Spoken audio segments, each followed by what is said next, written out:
conclusion, I want to say to all of you, I've heard a lot of Muslims lately say, I'm so depressed. I was recently in Arabia, and I have a Muslim friend. He was a very active Muslim. And I said, what are you doing these days? He said, no, I've given up.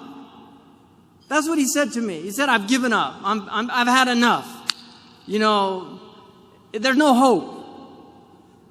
I grabbed him and I shook him, literally, physically. And people who know me know that I'm very capable of doing that. I shook him and I said to him, what do you mean there's no hope? If you want a bid'ah, hopelessness is a bid'ah. We are a religion of hope. We live on hope. Every time you're depressed or you say there's no hope, what you're saying to every African that was brought over in chains and survived the transatlantic crossing and came here and lived in slavery and marched to get their civil rights, you're saying to them that was all a waste of time. If you're depressed, you're dishonoring all those Andalusians who were chased out of what was called paradise at the time. They were chased out of Andalusia, but they made new lives for themselves in Tunisia, in Morocco. And today you have Andalusian families that hail from Andalusia, just like you have Palestinians here that were chased out of their homes. You're dishonoring all of those Indians that migrated to Pakistan with the hope of a better life. You're dishonoring the Afghanis that have lived in over 30 years of war, and they're still trying to hold their heads high. We can't do that. There's no room for hope. I'm in it till the last breath. I'm in it till the last breath.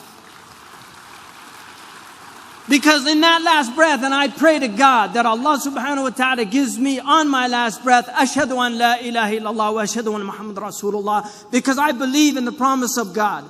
I believe that His prophet was true. I believe that hell is true and that the fire is true and that the day of judgment is true. And I testify to the truth of the sirat, that we will be weighed in the balance, and there will be those who are found wanting, and there will be those who are given grace, and there will be the outstrippers. These are all true things that every prophet has taught, and I believe in them. And I will hold to them till I die, and the struggle continues. This world was never meant to be paradise.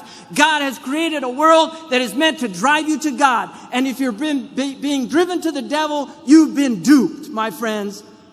Because all of the hardships that you suffer in your life, if you believe in God, you will find those rewards on the day of judgment. I was in Abu Dhabi, and a taxi driver said to me, and I'm done. I was in Abu Dhabi. A taxi driver said to me, I said, where are you from? He said, Dar'a. And I said to him, I hope that your family's safe. He said the house caved in on them.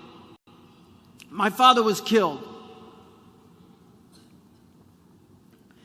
He said to me, I've worked 12 years. Every month I sent everything I could back to my father to build that house. And it was destroyed. I feel like my whole life is a waste. I said to him, Ya akhi, bil Arabiya, ihtasib 'inda Allah. Wallahi kunta fi birrin biwalidayk. You were in filial piety to your parents. Believe in the promise of Allah subhanahu wa ta'ala. What you're doing is not to build in this world. من بان لهذه الدنيا فقد خاب ما بنى. If you build for this world, what you build will go to naught. We build for the next world, not for this world. And if what we build, if my college in California is destroyed by an earthquake, so be it. So be it. But we are builders for the akhirah, and this is the place we do it. Jazakumullah khairan wa assalamu alaikum.